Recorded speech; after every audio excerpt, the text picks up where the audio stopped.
work. So this is the back of Stitcher's Retreat. Hopefully it's going to focus okay. There we go. There we go.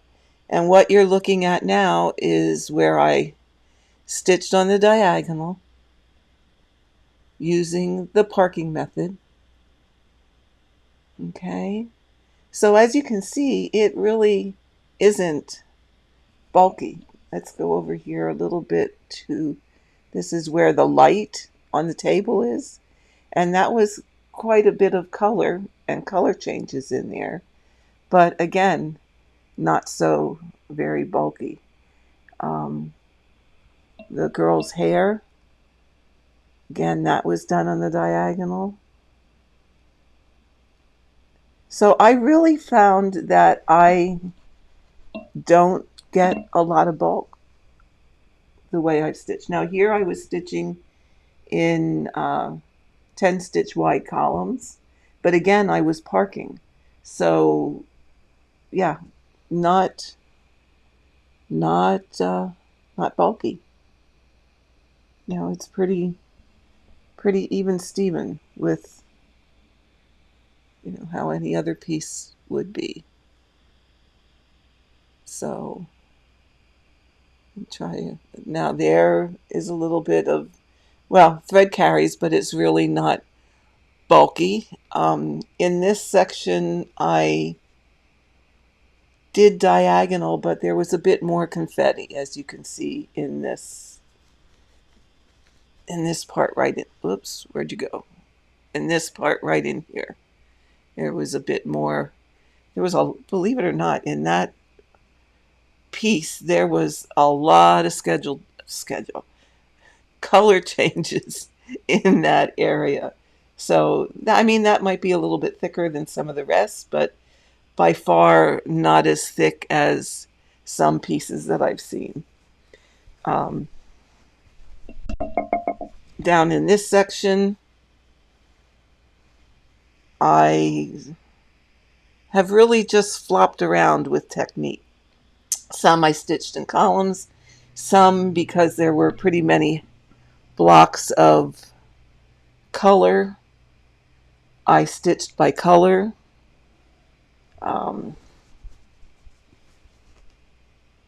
Yeah, it's just, but as you see, no matter what method I used, I didn't really get a lot of bulk. Even when I did do, here we see, you know, some thread carries, you don't really see that it's really bulky. And here's the creme de la creme is, let me get it folded here so I can show you better. And you can see I've carried threads, but they'll get stitched in. And right there, what you see, I can't quite get it far enough away. Let me zoom differently a little bit here. Not so close. Hold on.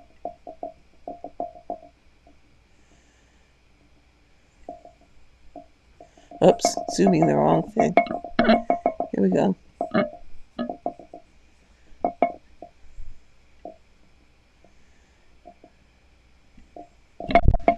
There we go. Right here is all that I really have left to stitch. Just finish this out to the corner, which is about here, and up to there. So that's a little over 11,000 stitches. So excited. So excited. Isn't it awesome? And like I said, see, I do carry threads, but they're at a place where they're going to get stitched over, and it really isn't going to cause an excess bulk. So Leah, I hope that answers your question on the bulkiness of when you're using this technique, or diagonal stitching, I should say. So let's get us back in a hoop. So I thought I'd review, since there were people asking this, and You know, a lot of folks watched my video on how to um, put your piece in a hoop so that you get tight tension. So we're going to do that. I'm going to put it in a number 5 Nerge hoop, which I'm going to guess is probably the inner part is an 8-inch opening. Okay, and I think if I guesstimated correctly, I will be able to get 99% of my remaining area in this. I might have just a wee little bit at the outer corners, but I'm going to zoom out again just so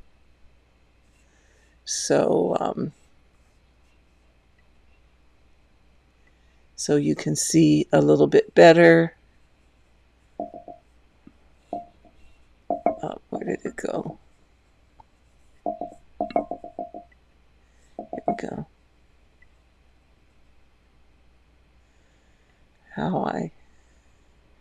Here we go.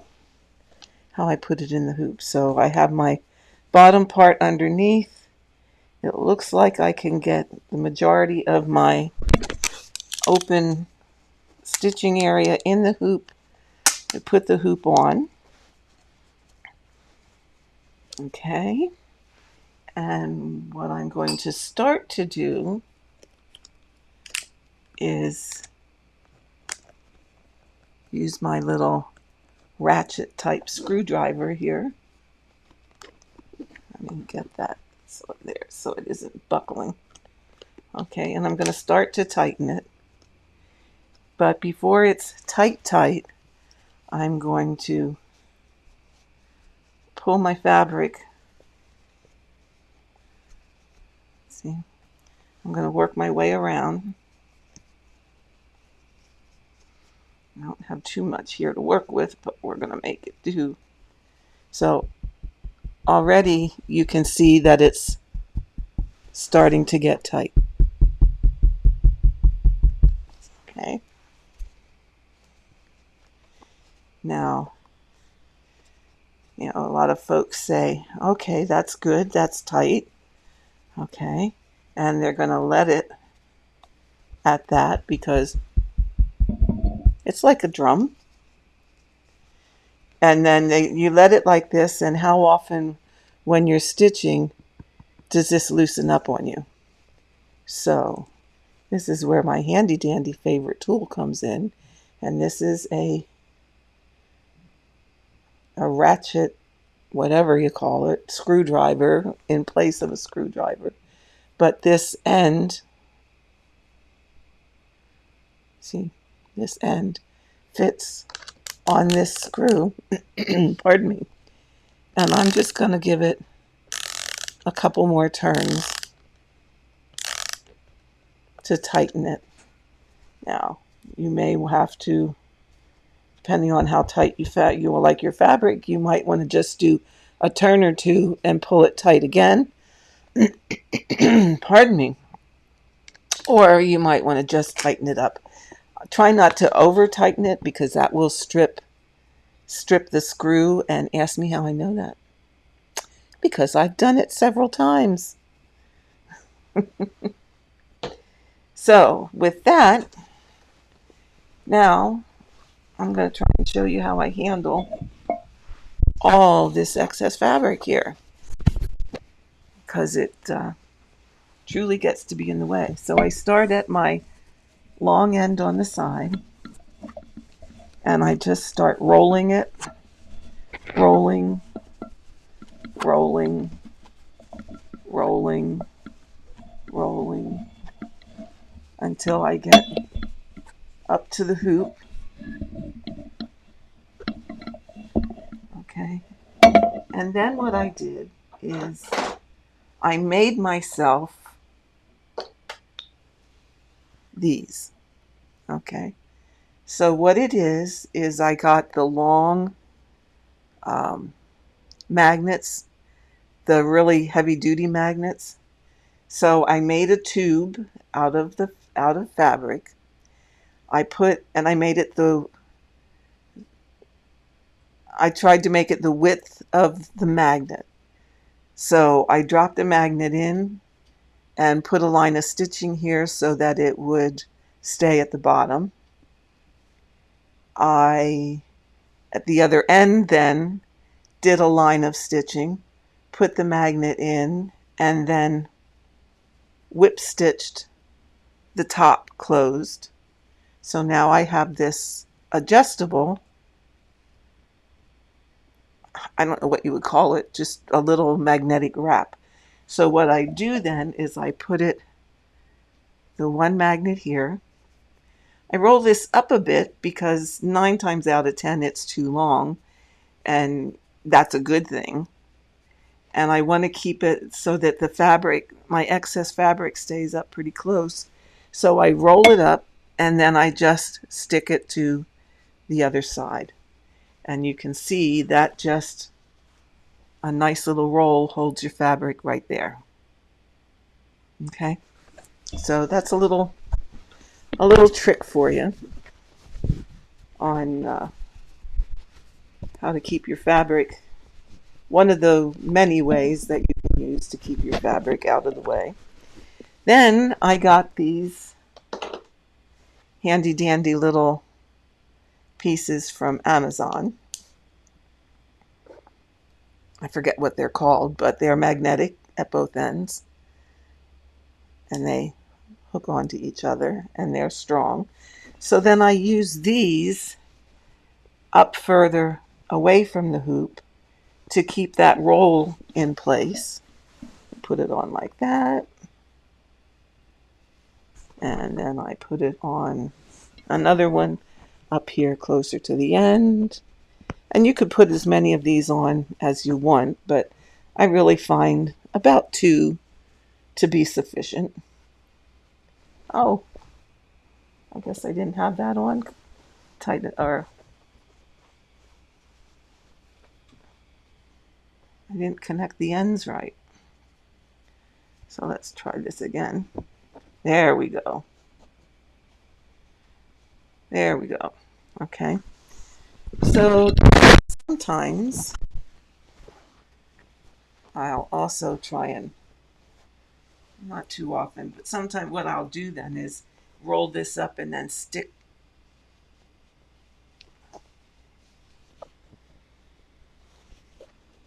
Okay, we're coming apart on all sides here. Figures when you want to do a video. It's Murphy's Law. Okay. Then I'll just stick these two together, and that kind of holds it up out of the way from dangling all over the place in the back. And then I'll just slide it into my Lowry stand. Okay.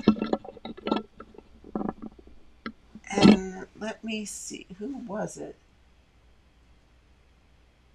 Stephanie, you asked how I sit while I'm still. Oh, let me go back here to my. That's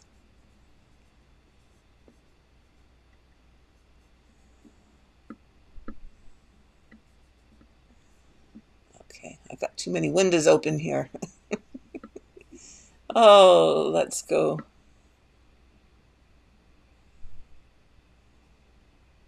Okay, let's go to my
let's go back to our, see here, you can see my blanket that I have on my lap. This was from my grandchildren for Christmas, and it says to Nano, when we miss you, how can I, let's see, it's a hug, so that when I miss my grandchildren, I can hug this and think of them. So wasn't that so cute? Okay, what do I got here? I don't know what this is. Oh, I got an extra window here that I don't know what it is. But anyway,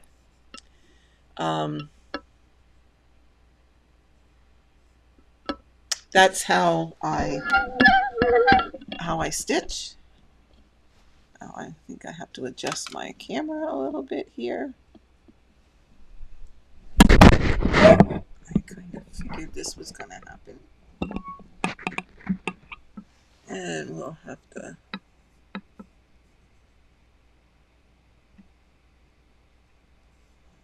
zoom back in a little bit.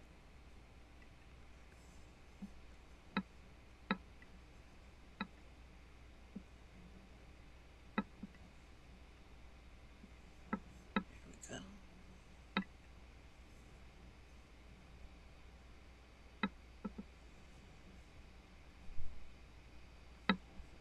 And zoom this out a little bit. Oh, I think I told you guys all last time I switched my software back that I used to record. I had been using the Open Broadcast software, and wowzers, I just didn't like it. I just found it too difficult to use.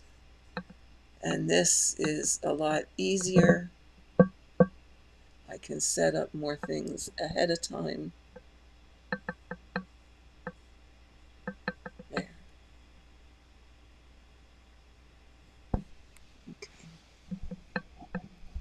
I might, just so that you can see it a little better, is turn that light off and put this light on. Sometimes the lighting plays havoc.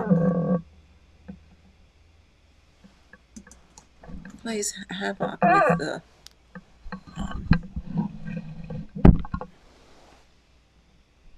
how well you're able to see. Gotta come this way. Okay. Pardon me while I fuss with this a bit to be able to stitch. I hope I'm not making you too seasick with the jiggles.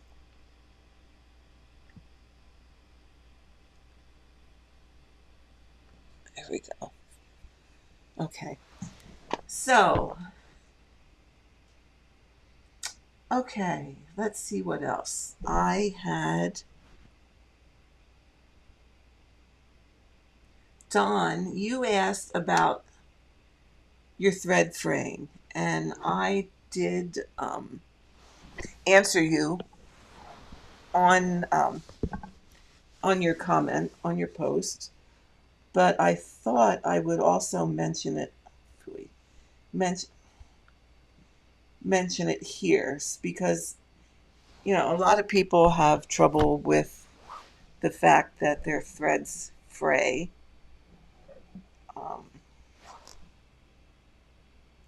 And there are several things that you can try in order to fix that.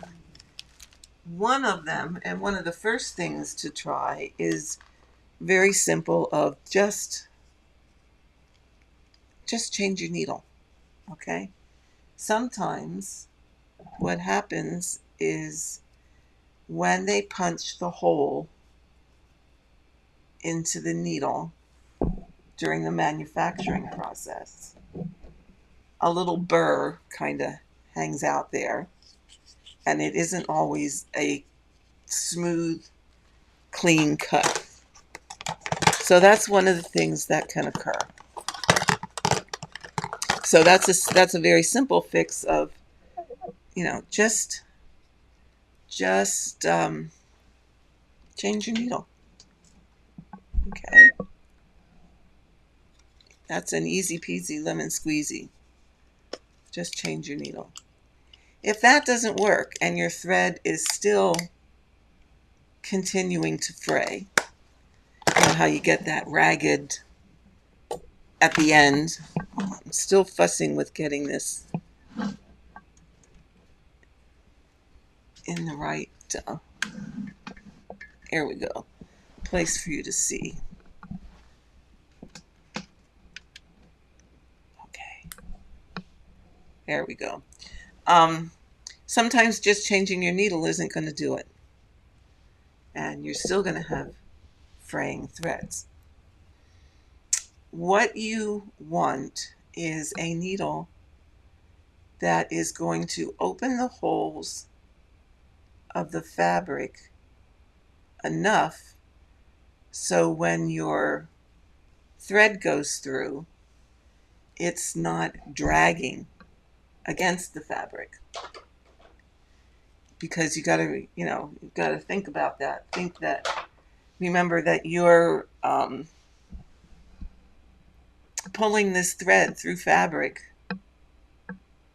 many multiples of times.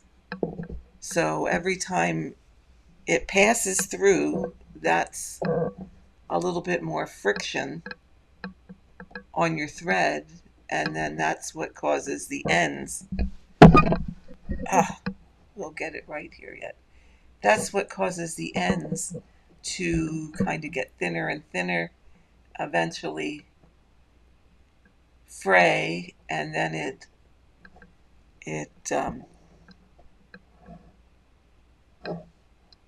that's at the wrong place. Then it might even pull apart on you because it wore so thin. So the next thing, if just changing your needle and using the same size as you had been isn't working, then change your needle to the next size. So for example, if you're stitching with a 28 needle and this is happening, go to a 26. If you're stitching with a 26 and it's happening, go to a 24. To be perfectly honest with you, rarely, if ever, do I use a 28 needle anymore. My go-to needle at this point in time is a 26.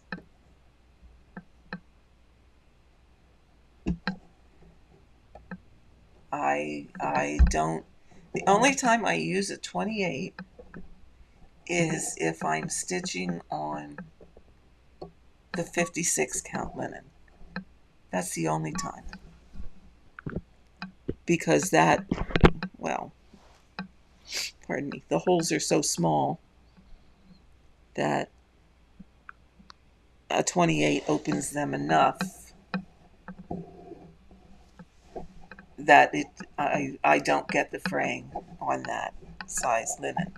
But it has to do with opening that hole enough so when the thread pierces, or when the thread goes through, it's not having all that friction. I mean, that's what causes it to fray and sometimes split apart.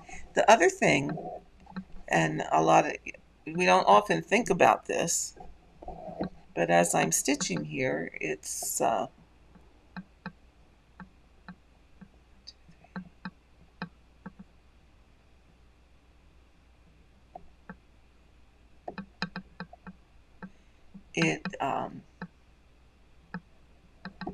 think I just put that at the wrong place. Sorry about that, guys.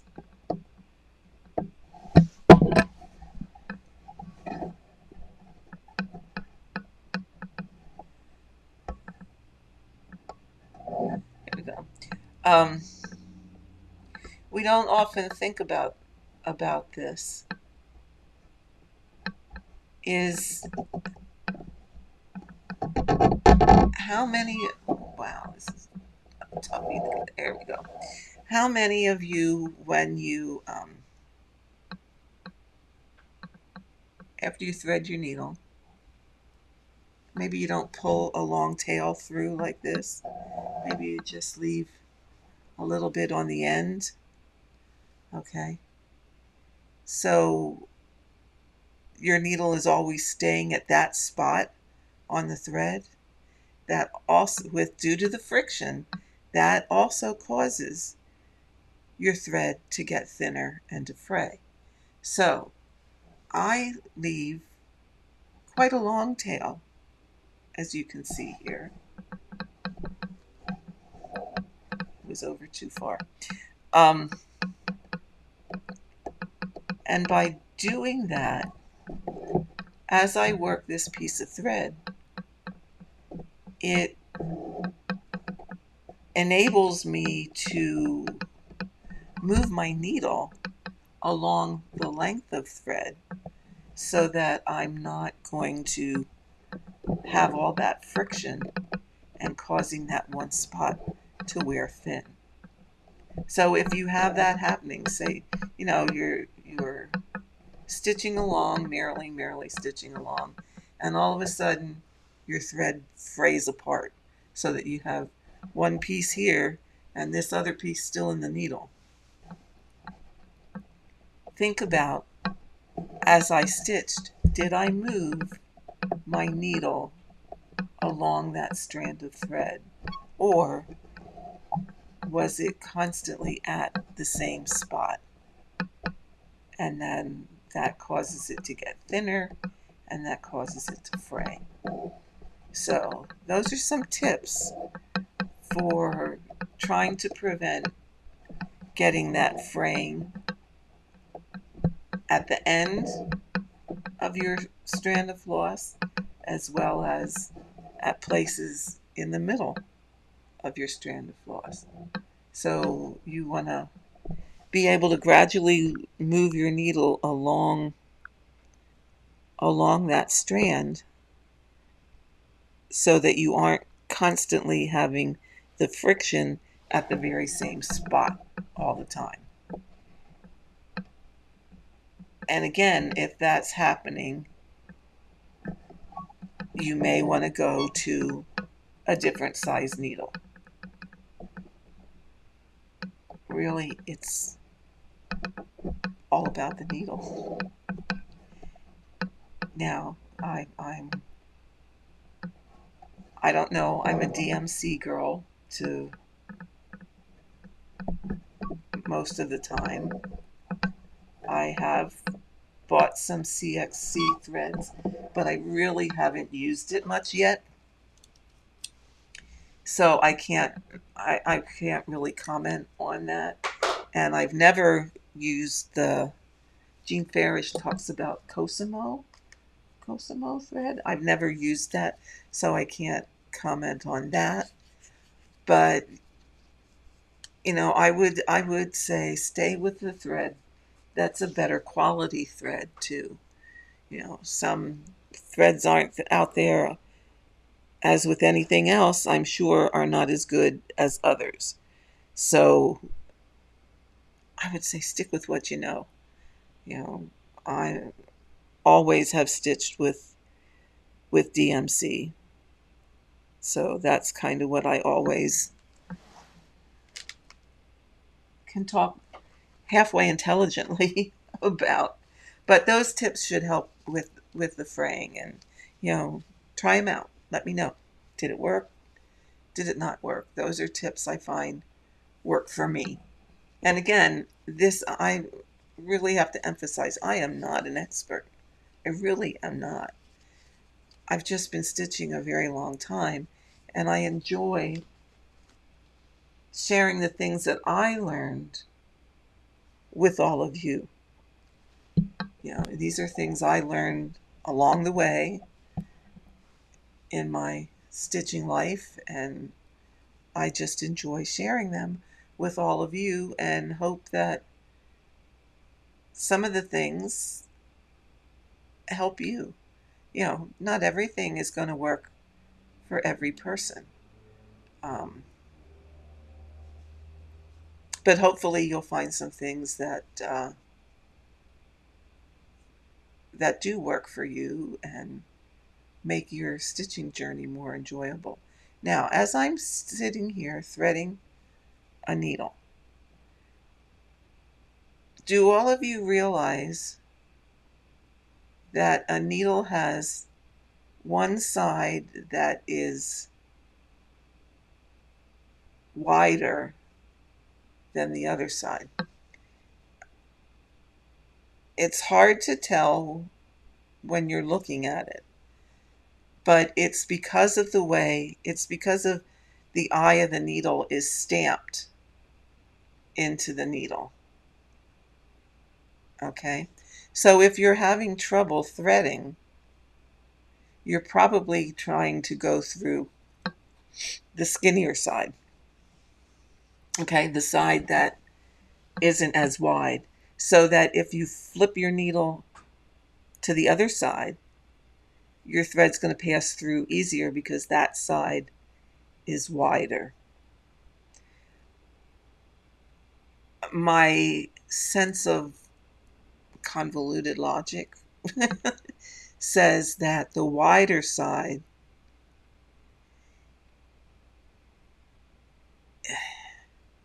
let me think about this. The wider side is probably where the machine goes in to punch the eye, and the narrower side, yes, it gets punched, but it's not maybe as wide as the initial start of the punch, if that makes sense. I don't know. That's just my logic to why one side is wider than the other. But that is another thing to try if you're not having luck threading your needle.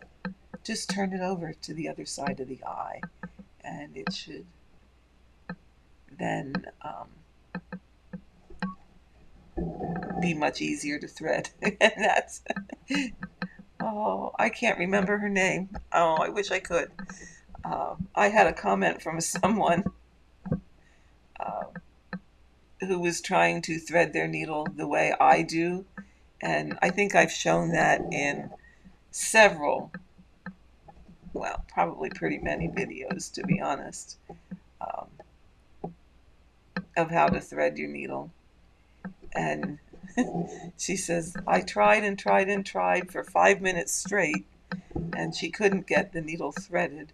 And she asked me, what black magic is this? It made me chuckle. It made me laugh. And I will say that the way I thread a needle um, takes practice.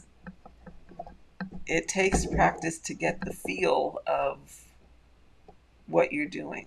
So let me finish this stitch and I will show it to you once again of how I thread my needles. Come up here. Okay. So let me get in the camera here. Here we go. Here we go. Okay, so we have our thread. I lay it on top of my index finger. I hold this end with my thumb. Okay. I lay the needle on top and I just push a little bit. It pops up and you pull it through. So for those of you who haven't seen that, let's do it another time. Okay. So I lay my thread over. Now I'm holding it with this finger on this side and my thumb on this side. All right. I lay the needle on top and I just push forward with my thumb and it pops it right in and makes a little loop. Okay. So one more time. lay it on top. I let go with this finger. I take my thumb and just push forward. And do you see how that little loop pops up there? Then just grab that little loop and pull it through. That's how I thread a needle. For me, that is the quickest way to do so. Okay, so what else do I have?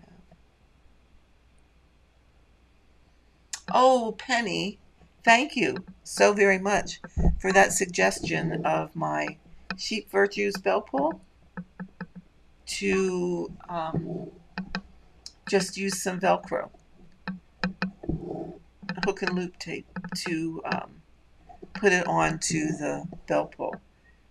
Because, yeah, you're probably right. At some point, it's probably going to get dusty and what have you and need to be washed, and that will make it a lot easier to remove and do that. So thanks for the tip. I really appreciate that. I would have never thought of that. It would not have been on my list of things to think about doing. Okay, let's see what else.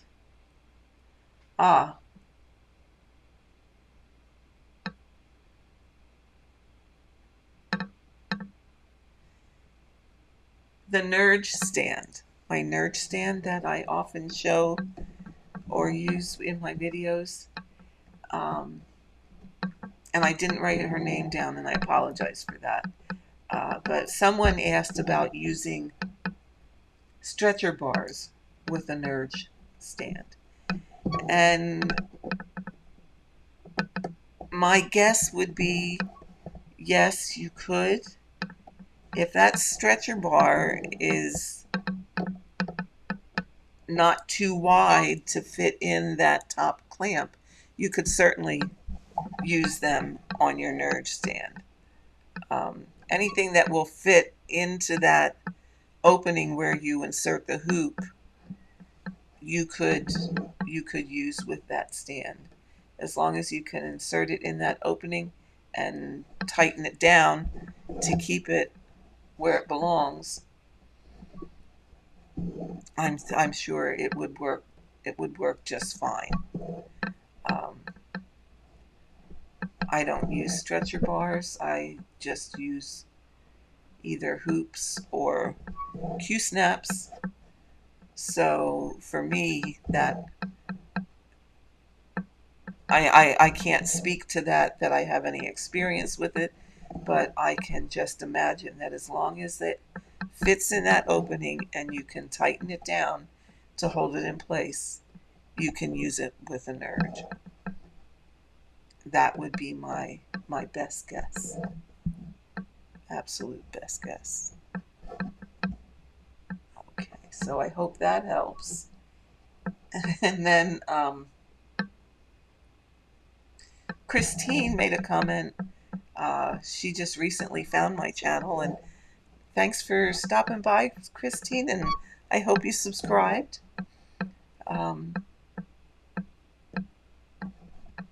But she made a comment about how my journey has changed. And absolutely, yes, it has.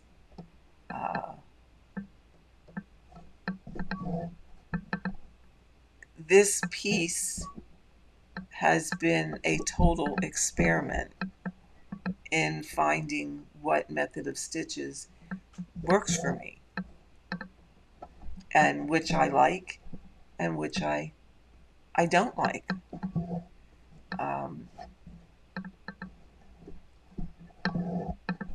I started out trying extreme cross country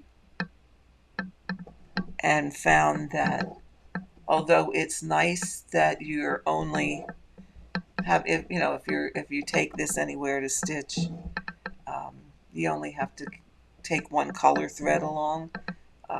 You're working that color throughout the entire piece, which that part of it is nice. and you don't have to worry about a big layout of money for floss. You would just have to buy each color as you needed it. So there are pros to that. The con for me is, even with gridded fabric, misplaced stitches. I would get to a spot and find that, ooh, that count is off.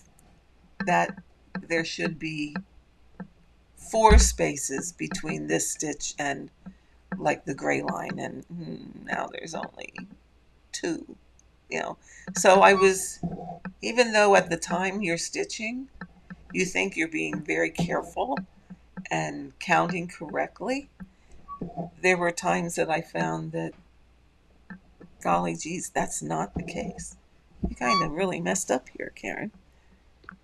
So once you find those mistakes, it's too far gone to be able to rip it out and fix it. So I really found that extreme cross country was not for me.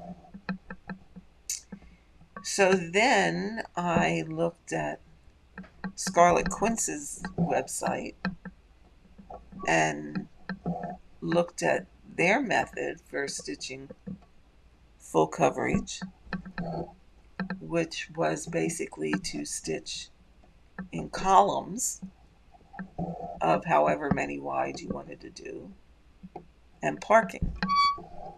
So I looked at that and tried that. I also watched Carolyn Mazzio's videos on how she stitches full coverage and parks, and I tried that.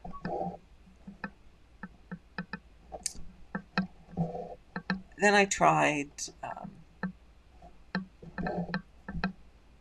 and found that I liked it, diagonal stitching,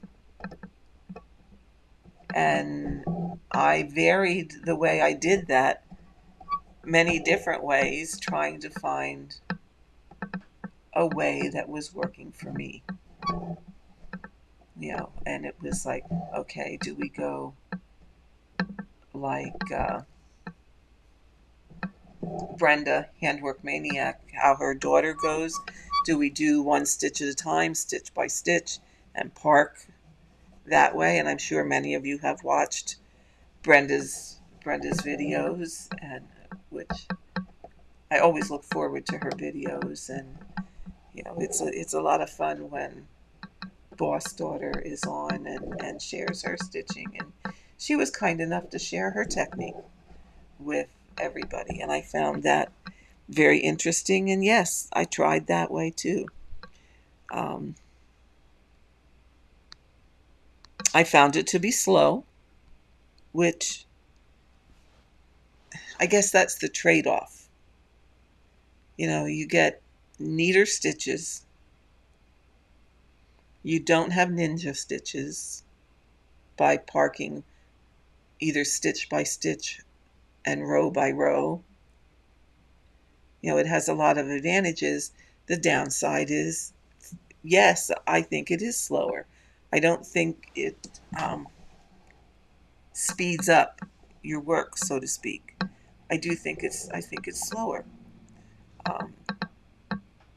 But that's okay. That's the trade-off for stitches that are much neater and consistent, and all of those no ninja stitches. I mean, there's a lot to be said for the positive side of things.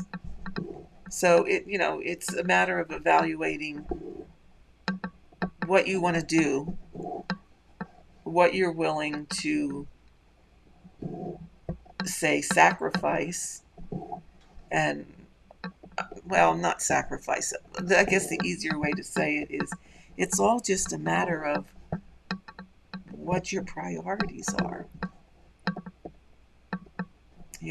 As far as stitching, is your priority to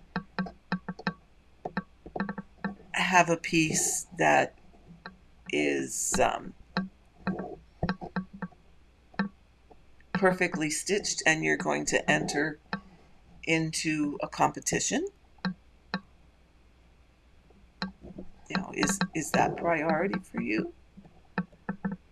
Or is your priority speed, just to get her done, so to speak?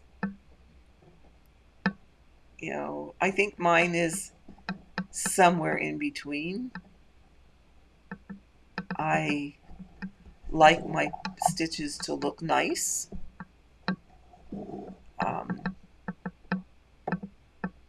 I don't have in the back of my mind of, oh, I'm going to enter this into a needlework competition. When I'm stitching something, that's really not what I'm thinking about. However, as a lot of you know, I've already won ribbons at Woodlawn for my stitching, believe it or not. Um, Won first place, and I have a first place ribbon, and I have 2 second place ribbons.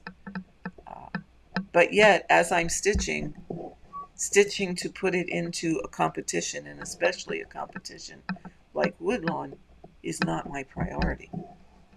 In fact, I may have told this story before, and if I'm repeating myself, um, I apologize. Bear with me. Um, the last time I entered, before all the pandemic things, um, I entered Woodlawn. My friend Barb was here, and we were stitching, and she says, "Are you going to enter anything in Woodlawn?" I said, I don't know. I've been working on Stitcher's Retreat for so long that I really didn't have any new finishes to enter. But they change. Their criteria is you can enter even something that's 10 years old as long as it hasn't been entered there before. So I looked at Barb and I said, yeah, there's 40 samplers hanging on my living room wall. I said, pick one. I'll enter it. just pick one. It doesn't matter which one. I'll enter it. So she picked long dog samplers, do bears. And I had done that 1/1 on 28 count with DMC, I believe it was 500. So I said, okay, well, we'll enter that. So I entered that and a piece of heart hanger. And both of them took a second place. And I just laughed. I mean, I had stitched both of them quite some time ago. They weren't any recent finishes. At the time I stitched Do Bears, I had no idea what Woodlawn was. I had no clue. Because that was back in when did I do that? Maybe around the year 2000. So at that point, I had no idea what Woodlawn was. But I do now, and I had at that time. So I entered it with the thought of, yeah, I'll enter it just to enter it. It won't win anything. But that's okay. I'll just enter it to enter it. And, well, I did, and it took a...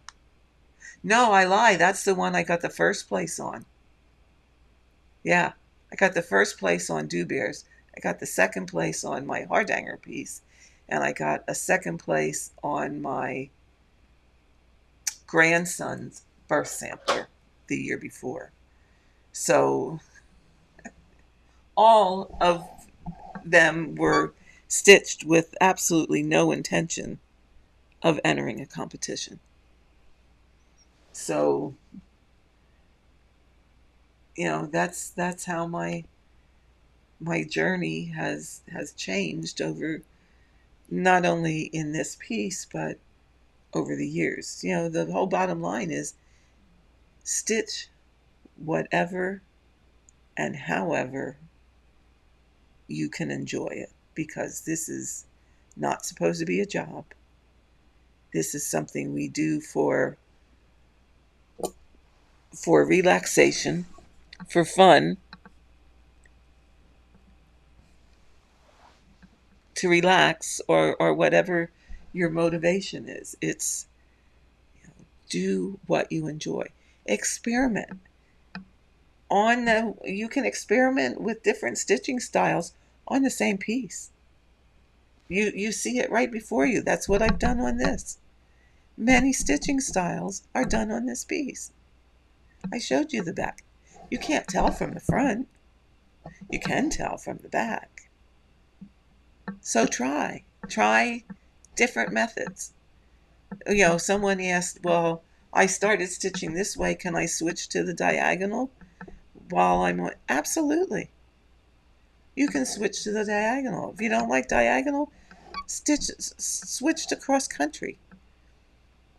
Switch to parking.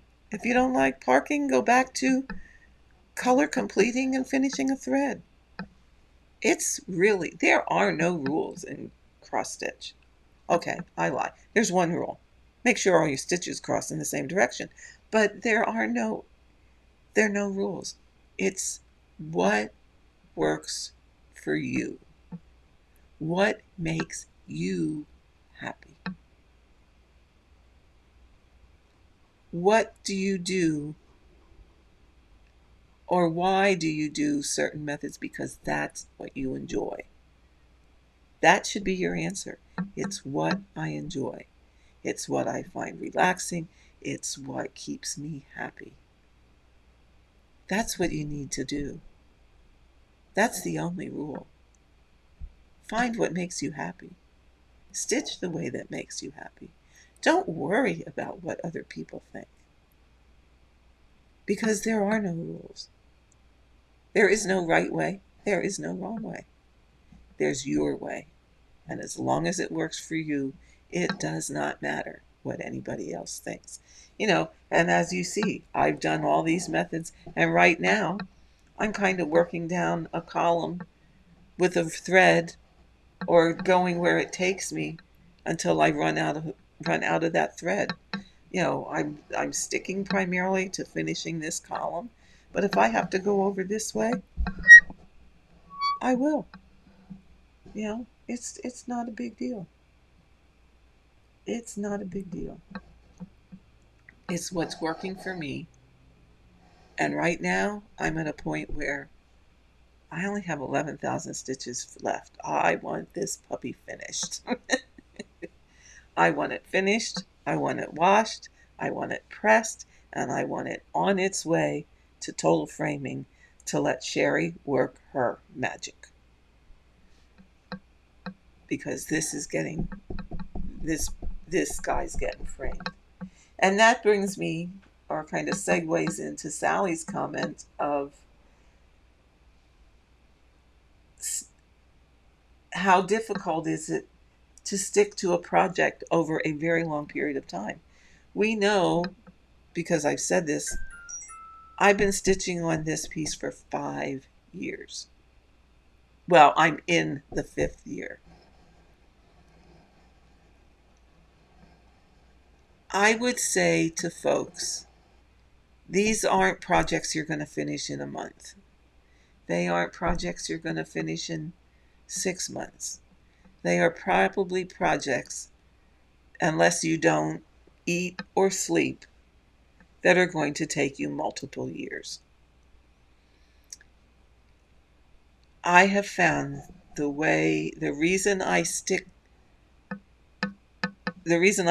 with this one for so long, and let me tell you what, it's been over a year since I really gave any other project much attention. Okay, I might have done a day here or a day there of something else, but not for the long haul. It's been a long, long time, to the point where I haven't had any finishes since probably the beginning of 2019, because I've been working so much on this because I loved the design. So my advice for being able to stick with something over the long haul is find something you truly, truly love and want to see finished and hanging on your wall. That, I think, is the key point to sticking with something over a long period of time, because it's a journey. It truly is a journey. And actually, it's one that, for as much as I want this done, I am going to be really sad when it's finished. And I'm going to really flounder on what I'm going to stitch next. Because whenever I finish something, and especially after I finish something of this magnitude, it's going to take me a little bit of time to find something to take its place. The way to find something that I can have the same passion about to take its place. And sometimes I usually go through a period of starting multiple things and then going, I really don't want to stitch this. And I do that multiple times before I find the magic of the piece that I want to stitch over the long haul. You know, that's just how I am. And that's probably just, I don't know, it's, I'm basically a one at a timer. But I think what I'm going to do when this is finished, and I hope to have this done, it probably is not going to happen this month, but I hope to have this done by the very beginning of March. That's my goal.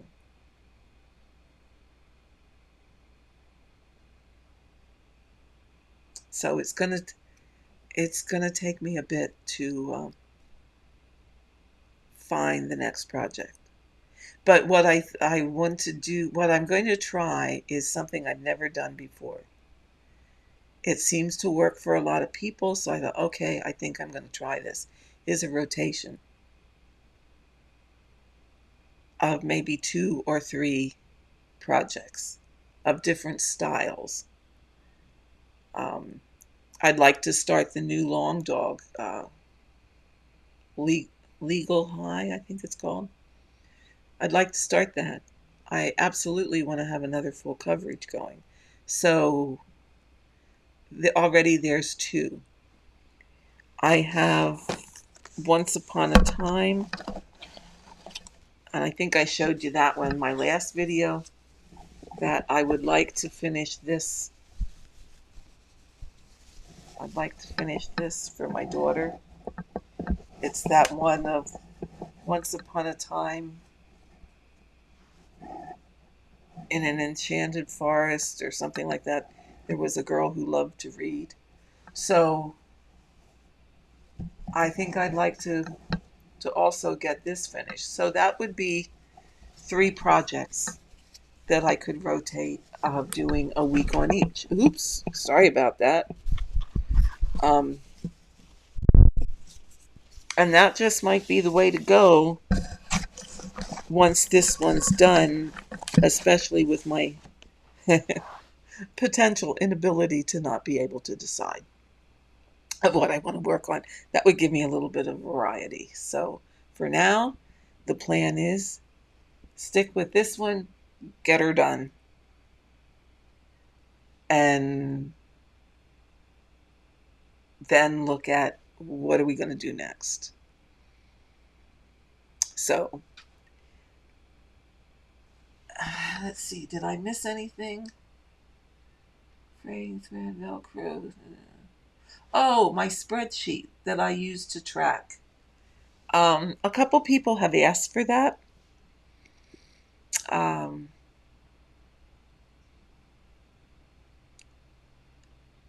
I didn't.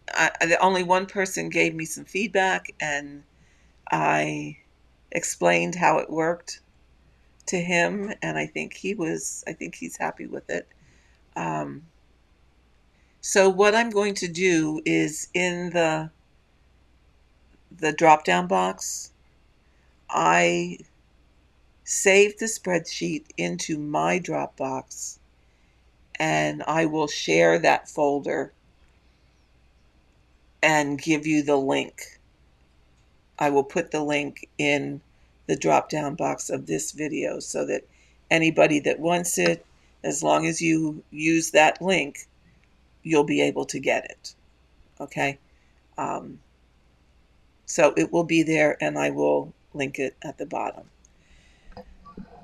So with that, folks, I think I rambled quite enough today. I didn't do a whole lot of stitching, but we got about 100 stitches in despite it all. So with that, guys, I think I am going